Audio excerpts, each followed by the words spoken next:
Welcome once again to the Open Mic, Writers in Their Own Words, where every show I talk to writers from across the literary spectrum about their work and how they do what they do. From huge New York Times bestsellers to folks who are maybe just getting their work out there for the very first time, the Open Mic is about and for writers and who want to know about the experience of writing and publishing, most importantly, here in the modern age. For those who don't know, some of you might be watching this on YouTube, which is great. If you don't know, there's an accompanying podcast. You can also just listen in the car if that is preferable to you. They are both under the same name, Writers in the Open Mic, Writers in Their Own Words. So please check us out. And if you happen to like what you hear today or any of the other shows, do me a solid and hit the subscribe button. And if you have time, please leave a review, preferably 5 stars. That I would appreciate that. But a review helps other folks find us. And if you know folks who are interested in writing, you're not going to find a better, more affordable, i.e. free masterclass hearing from really accomplished writers about how they do what they do and how they maneuver their way through a very, very tough industry. So let's get to it. Today, my guest is a longtime friend and really a fabulous playwright, one of my favorite playwrights, former actor, writing teacher, man of all seasons, Richard Broadhurst. He's here today to talk about his work, of course, and some new writing classes that he's offering for folks who are interested in writing for the stage, and perhaps also share a little bit of information with us about another group of students he has that's maybe one of the hardest ones to reach out there. So more about that coming up. So let's get to it. Richard, welcome to the Open Mic. How are you doing today? I'm doing good. How about you, Rich? I cannot complain. Thanks for joining us. I say, let's just get right into it here. Tell folks a little bit about your background, because I know you were an actor as well for many years in New York City before moving into playwriting, correct? Yes, that's correct. I went to New York. I'm not even sure I knew why I went to New York. I just went to New York City. It seemed like the thing to do at the time. But primarily, since my background had been theater in college and high school, I thought, I'll go to New York and be an actor. So I hopped on a Greyhound and arrived in I think it was 1971. So, and I primarily, my initial interest was in acting, and I did, quite a bit of work, but I'd also always been sort of a closet writer most of my life. I just didn't share anything with anyone. Mm-hmm. And that's over time that I got a little more courageous about it, and got involved with a theater group in New York City called ARTC. And the concept behind the group was that writers would try their hand at acting, actors would try their hand at writing, directors. So everybody was trying to do different mediums that they wouldn't normally do. And so that's when I sort of started baby steps of bringing in some of my writing, and then it just kind of snowballed from that. And for a time, also, I was reading material at CBS. They were asking me to read and give them a little synopsis. That's back when they used to do movies of the week. All right. And I did that for about 2 years. And in 2 years, I think I recommended two things that I read. I mean, most of the stuff was just dreadful. And that's when I thought, well, I can do this. And that's when I sort of started also trying my hand at screenwriting. Well, it's interesting. I think a lot of people get motivated because they read something that has made it into the published realm somewhere, and they say, this is crap, right? I could do better. And sometimes we can, and sometimes we can't. We learn sometimes there's lots of reasons things end up in print, and lots of reasons or get produced and lots of reasons that they don't, right? I think that's one of the great lessons of trying to do something professionally. You find there are often many, many reasons why something might be successful over something else. And it's again, one of the many lessons that you have to learn if you're going to do this kind of thing for a living. You also, you mentioned essentially having to challenge yourself and put yourself into an unfamiliar environment. How did you find that affecting your writing? You said you'd always had it in you a little bit, but you'd been an actor. When you started writing and playwriting in particular, how did that experience of having been a performer inform what you were doing as you were essentially probably teaching yourself to write plays? Well, interestingly enough, there was really a lot of crossover. Certainly as an actor, one of the very first things you do when you're cast in a role is you sit down with the character and you try to understand where the character's coming from, what their background is, you sort of make up your own imaginary biography, stuff that may not even be in the play. And that's really served me well in terms of writing, because once I come up with a story idea, my next step is, okay, I've got to who would be the best characters to tell the story. And then once I've got that sort of list of possibilities, then I can sit down and go, okay, who are each of these characters? And once you've got your characters and your story, in a strange, sort of mysterious, almost mystical way, oftentimes the characters will write the story for you. It's I can't actually explain it. It just sort of happens. But I would say that so my acting served me well in terms of understanding character, which is, I think, essential to any kind of writing. Absolutely.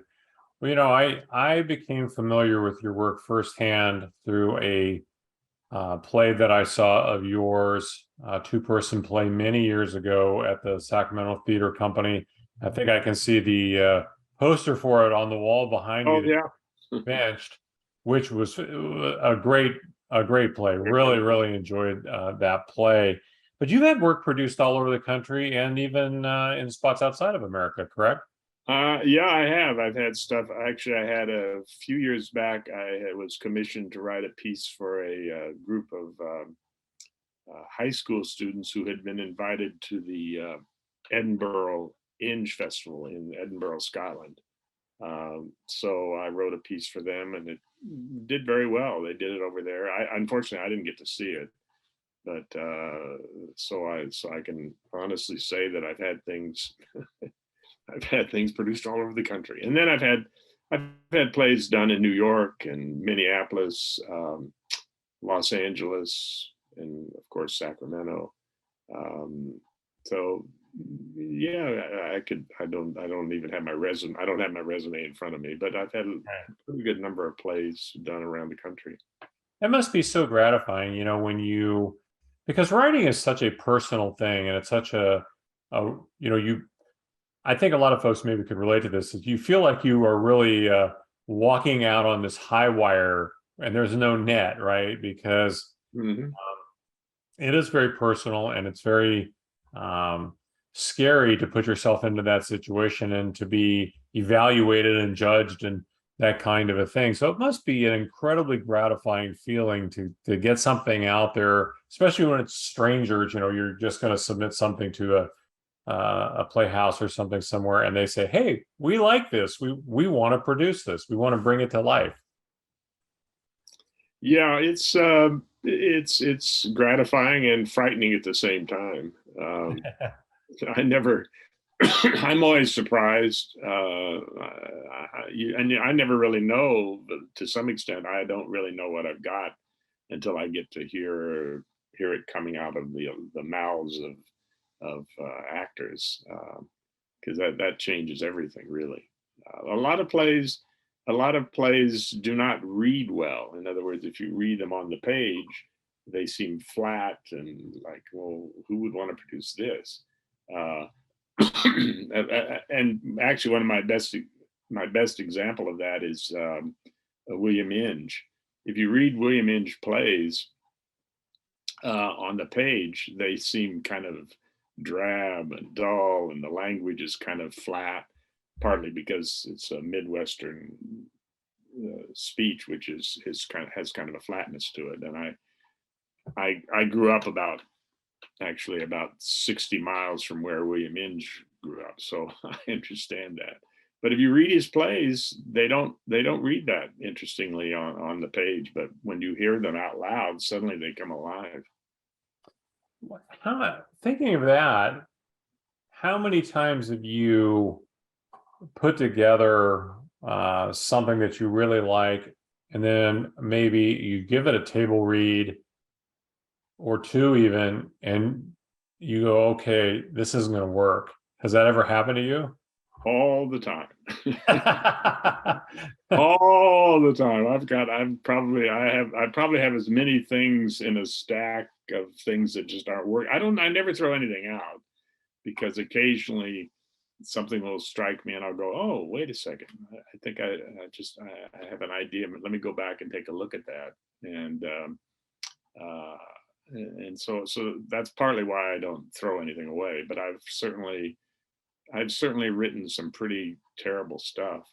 Of course, you think it's gold when you're writing it, but when I've heard it out loud, I'll go, ooh, ooh.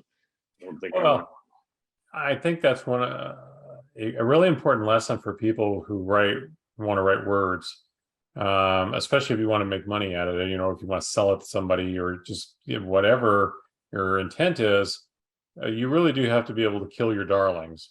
And yeah, that's funny. I was just about to use that quote. That's absolutely true. Yeah, I mean, I think we all find sometimes when you write it, you're very close to it. It's like you birthed this, and there's times it just isn't working. And I mean, I imagine that you have to deal with that a lot. I do. I'm also very cautious. If I'm really loving something, I get suspicious. I don't know. I mean, I think I'm liking this too much. And oftentimes my instinct is correct, that I've kind of fallen in love with the cleverness of what I've written, but when I look at it in the context of the story, it really doesn't belong. But, right. But it's interesting that that's when I get nervous. When I like something too much, I get nervous. Well, what do you think is the most critical element for you in this field? Is it a structural element? Is it the story, or is it the characters? What's your main starting point?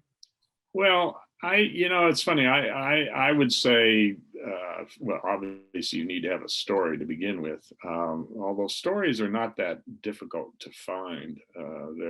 I find, stories are everywhere. You read the newspaper, you watch the news on TV. There are stories. There are endless stories out there. And so then the next step is, I think probably for me, the most important element is character. Because I'll often have people come to me and say, "Oh, I've got this original idea." And I always get a little suspicious, and my response to that is, "No, you don't." Yeah, right. There is no such thing as an original idea. I don't remember if it's 7. I think it's 7.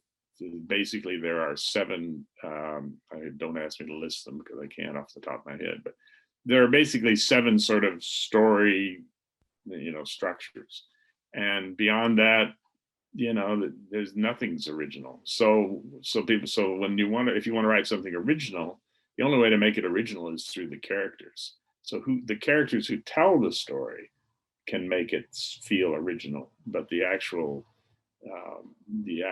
coming up with an original story, as they say, I don't find that particularly.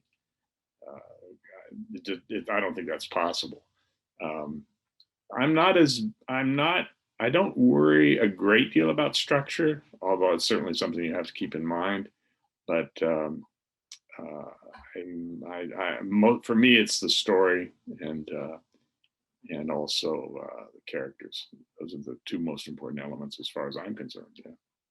Yeah, I've talked with a lot of writers who will say, "Oh, because that's the question I ask a lot. Do you start with plot or do you start with characters?" And of course, I'm usually talking to novelists, and Mhm. especially thriller writers or mystery writers. And it's true, the story is important. I mean, especially I think more so in mystery than in thriller, because you need to have all kinds of twists and turns and things that maybe a reader isn't expecting, or multiple arcs.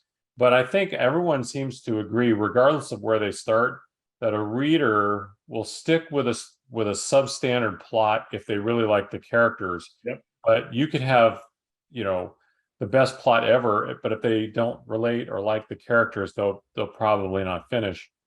Do you find the same thing maybe with plays, where people will check in and out depending on how much they like the people they see on stage? Oh yeah, no, absolutely. I think people, if they don't like the characters, they're not gonna stay with you.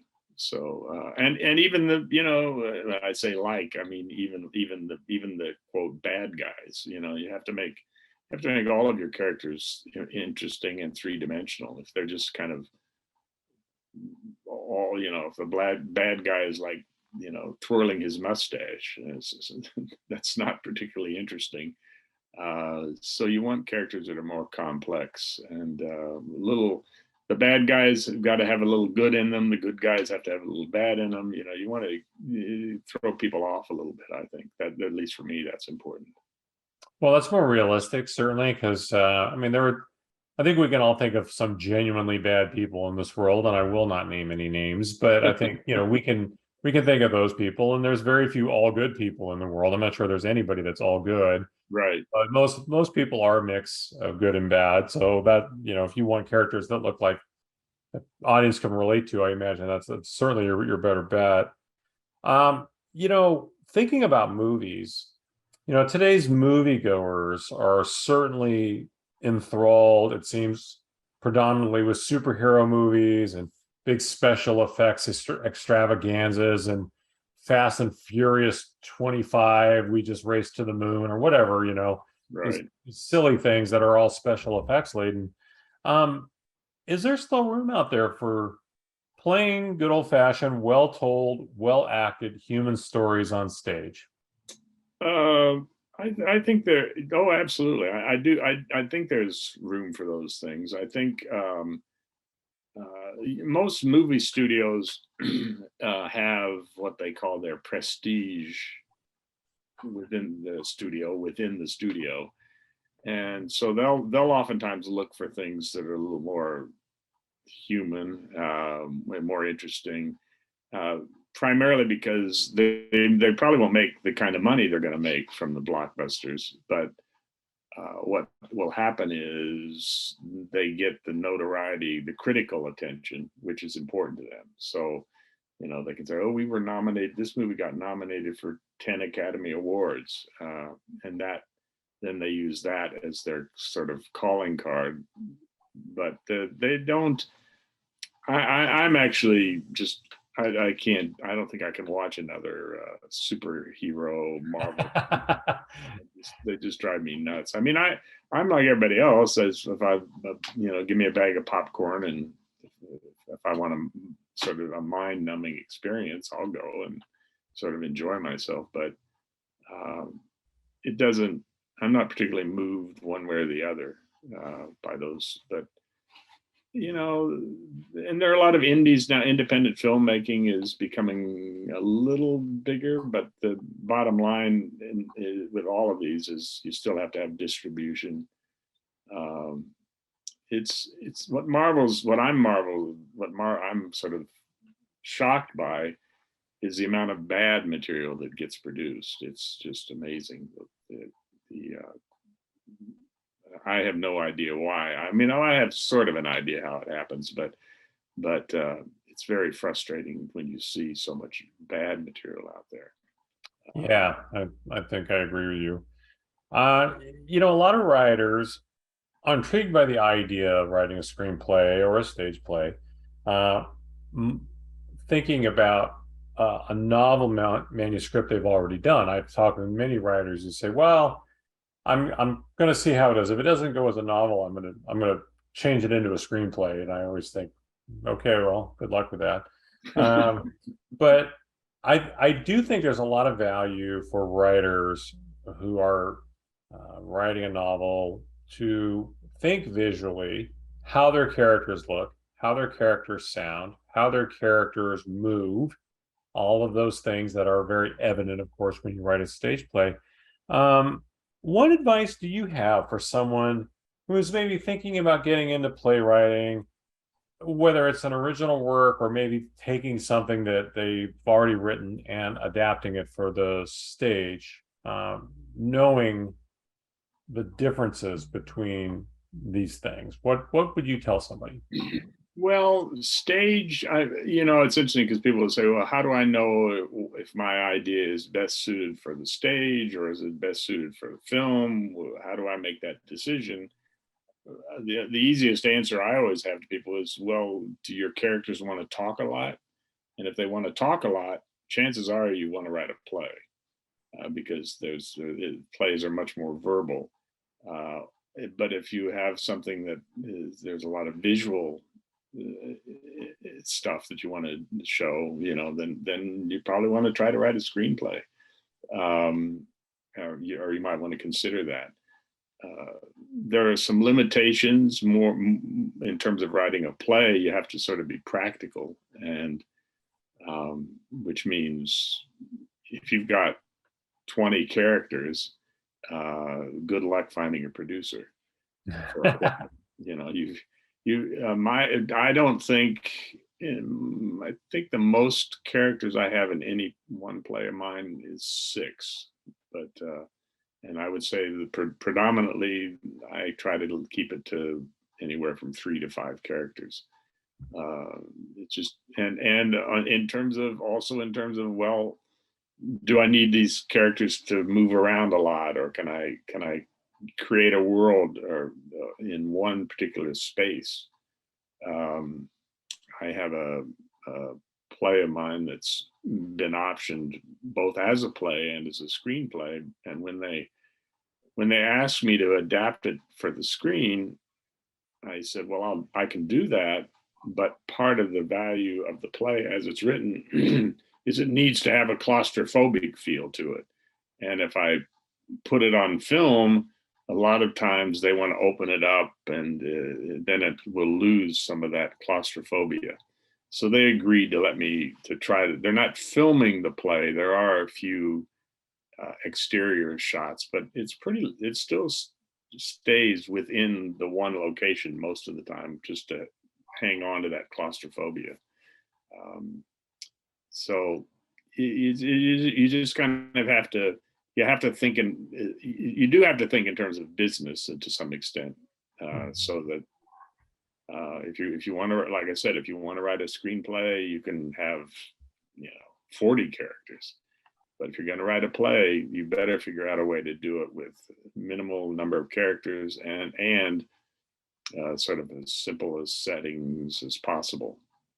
Otherwise, you're not going to find a producer. Right. I again, these are really good things for people to keep in mind, because I think creative types have a difficult time, and guilty as charged, of thinking about beyond the piece of creative work, right? Right. It's one thing if you just want to write it and have it and say I did that, but if you're trying to sell it, or you're trying to get someone to take it on as a business project, which is what these are, you have to think beyond the words you're putting on the stage or just whatever you're going to create. You have to think, how is this going to play in a professional framework? And I think those are really good lessons. That I hadn't even thought about that. Oh yeah, you better keep your character list down, because you don't have that many characters on a play, or if you did, that would be kind of odd. Maybe, like, I guess there are plays that have a lot of characters, but I can't think of any off the top of my head. Well, I mean, certainly you get into the classics. I mean, Shakespeare certainly has a good number of characters in almost all of his plays. But one of the ways you can sort of get around the large cast is one popular thing to do is to do a lot of double casting, where you'll have one character who can also play another character. Maybe that a character only appears in the first act, so in the second act you can use the same actor to play another character. So there are ways to kind of mess around with it. Certainly if you're writing like a musical, then you're talking about usually pretty good sized casts, and that sort of goes with the territory. Right. But generally speaking, straight plays, you just have to kind of keep it down if you can. Again, that's just a practical thing, because I think the goal for everybody is to see their stuff up on the stage, and you want to maximize your chances as much as possible. I'm going to switch gears here because I want to talk about another project of yours that you've been at for a long time that I'm really impressed by, which is you have been teaching writing in the California prison system for a long time now.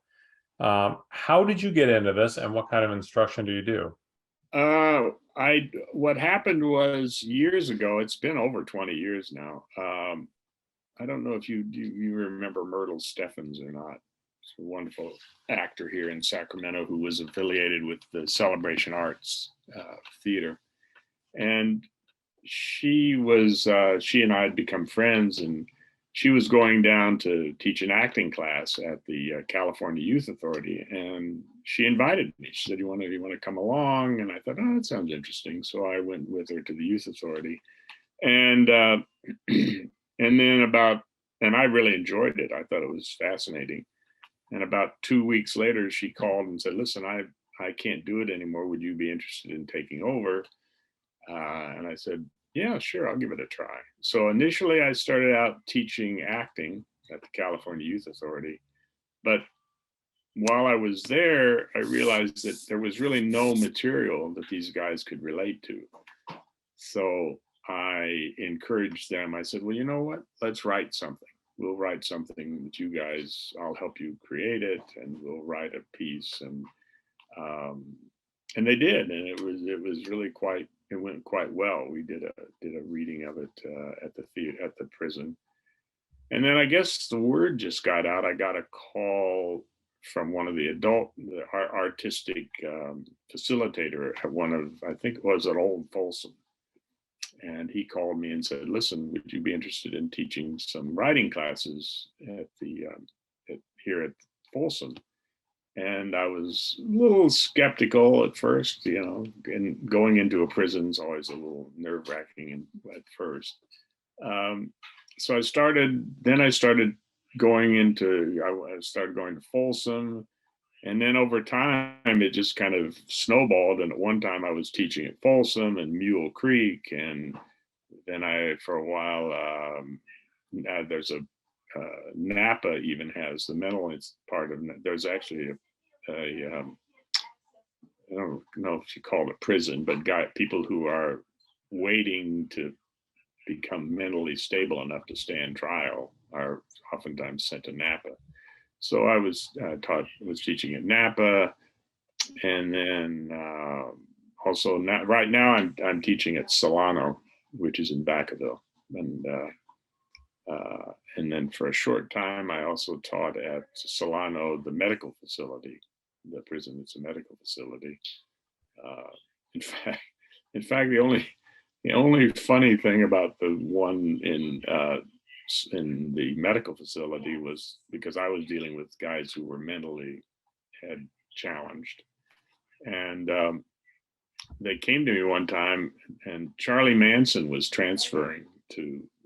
They thought he was going to transfer, and they asked me if I would mind if he was in my class, and I said, "You know what? I'll pass on that one." so so that was my one chance, to work with someone a little more loony, and I just thought, no, I can't handle that. But Oh, I'm now at Solano, and I've been doing it for a little over 20 years.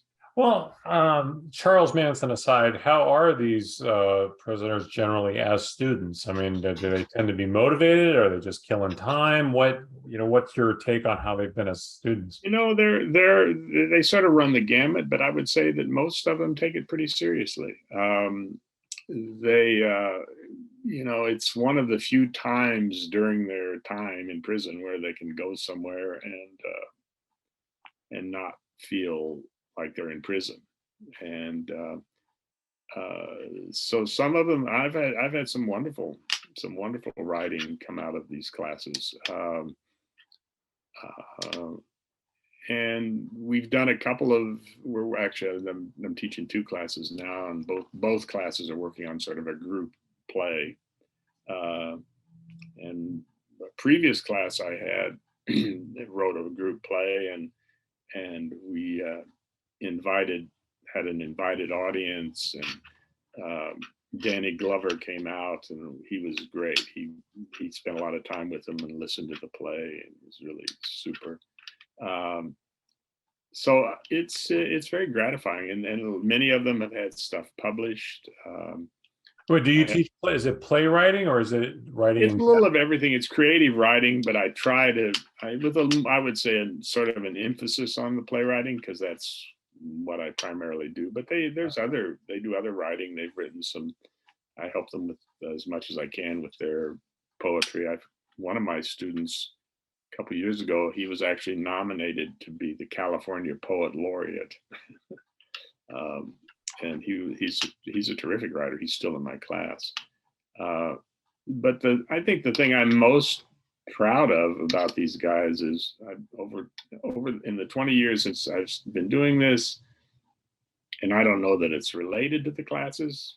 I would like to think that it has some influence, but of the guys who have been released, and I do try to stay in touch with some of them once they're released, just to see how they're doing. I've never had a single guy who was in my class be reincarcerated. That's a pretty impressive. It's a pretty impressive thing to be able to say. I mean, because like I said, I'm sure there are other factors, but I think the classes really get them in touch with their humanity, and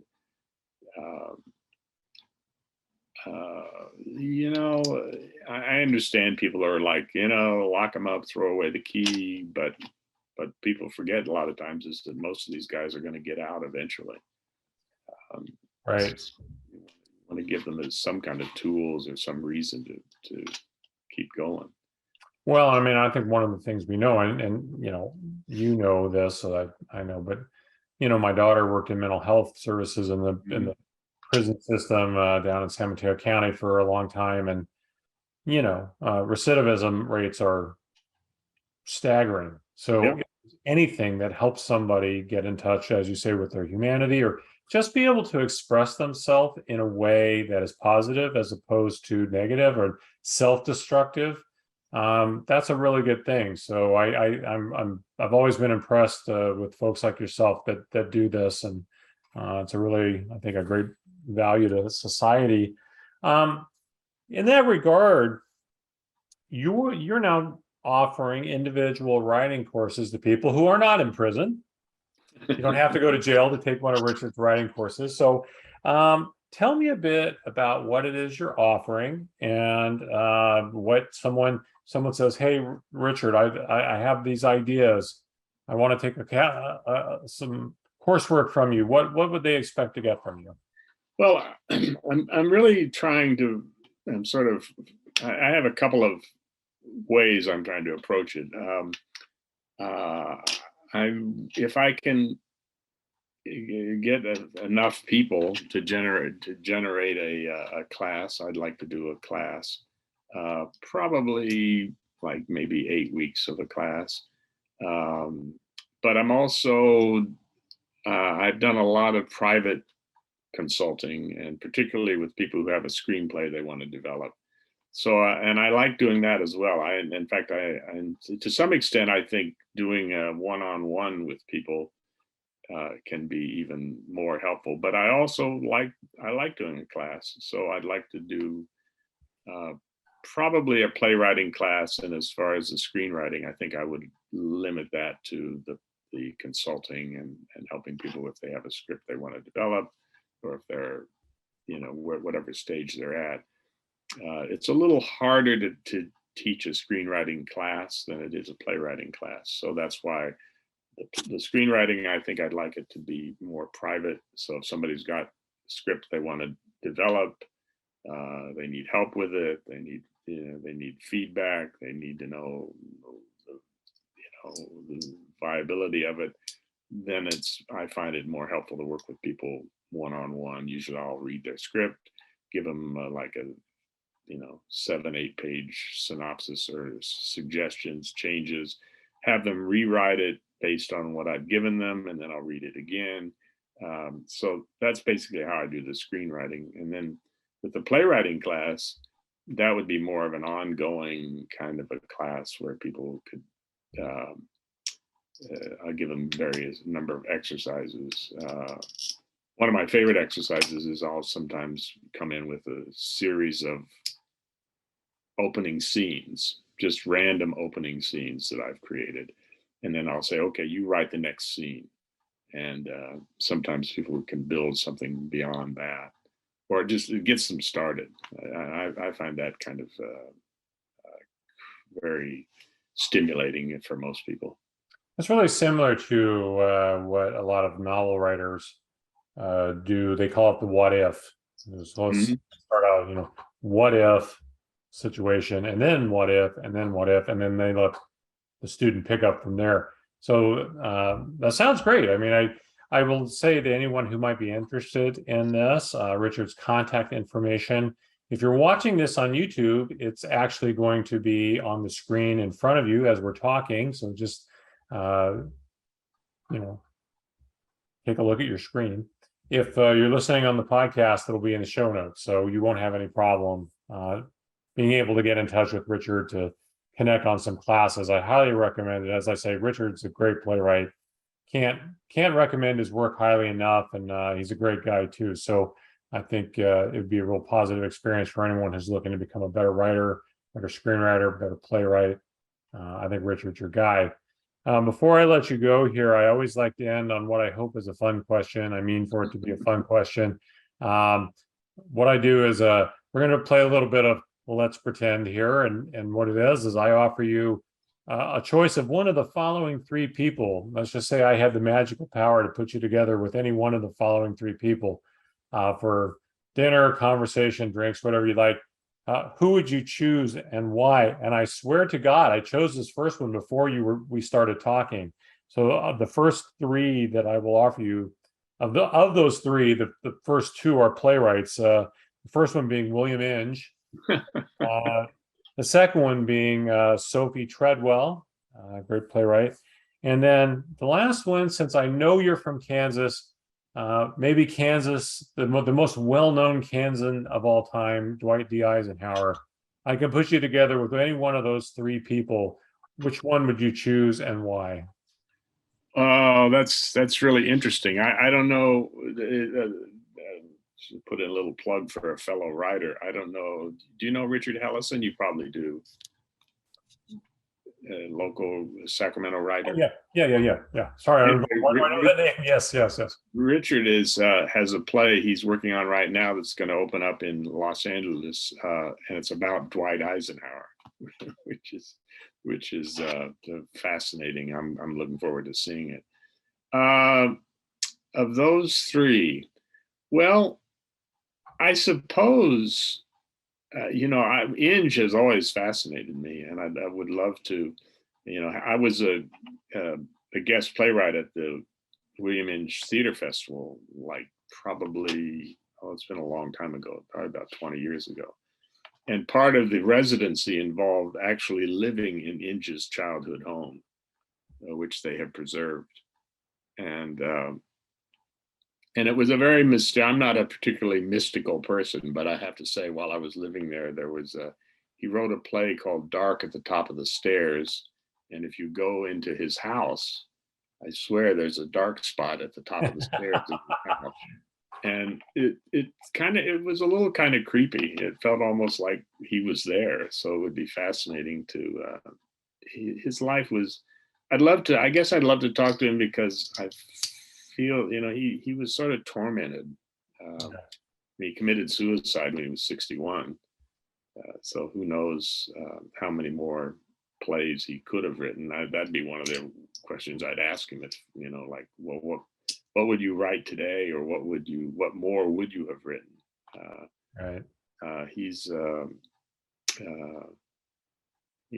So probably Inge would be the one I would want to sit down with and talk to. He was a complex character. I wrote a play that is basically my imagining of what Inge's life might have been like near the end.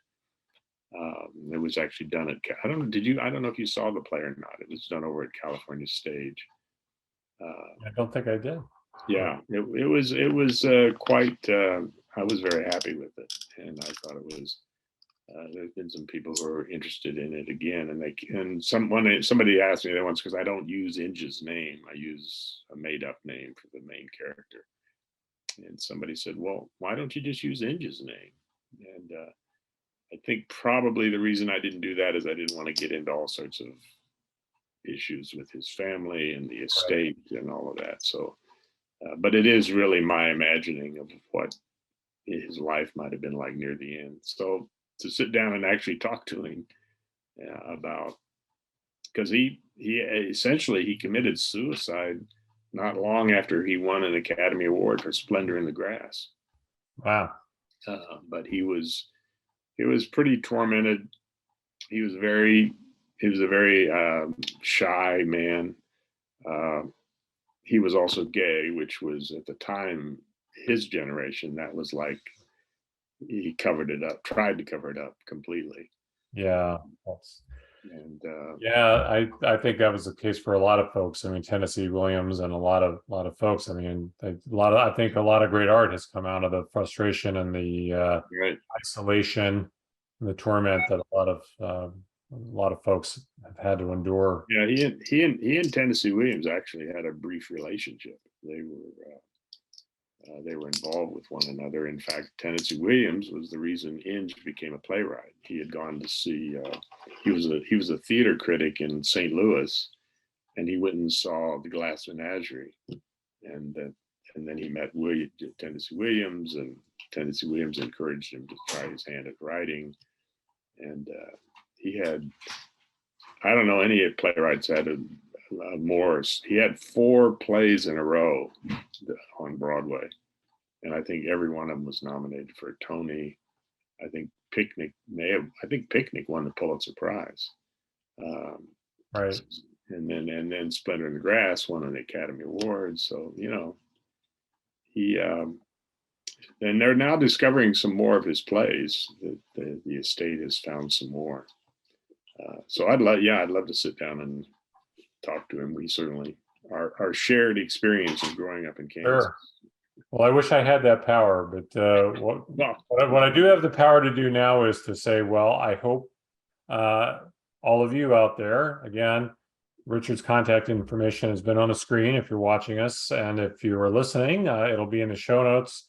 If you have any interest whatsoever in improving your writing, and especially as a playwright, give Richard an email or a call and set something up. You will not regret it. Richard, as always, it's been fascinating talking with you. I always enjoy that immensely. You are one of the more talented people I know in this world. So thanks for taking a few minutes to come on the show and share some insights with us. So yeah, have a great day. I appreciate that. And we'll have to hit the golf course sometime soon. Absolutely. And we can both commiserate. Until then, this has been The Open Mic. I am Rich Eisen, your host. If you haven't hit subscribe, please do so. If you haven't left a review, please do so. And before I sign us off, I will say what I always say. I will remind you, please, tomorrow is not promised to any of us, so please make today count. Until next time, this has been The Open Mic.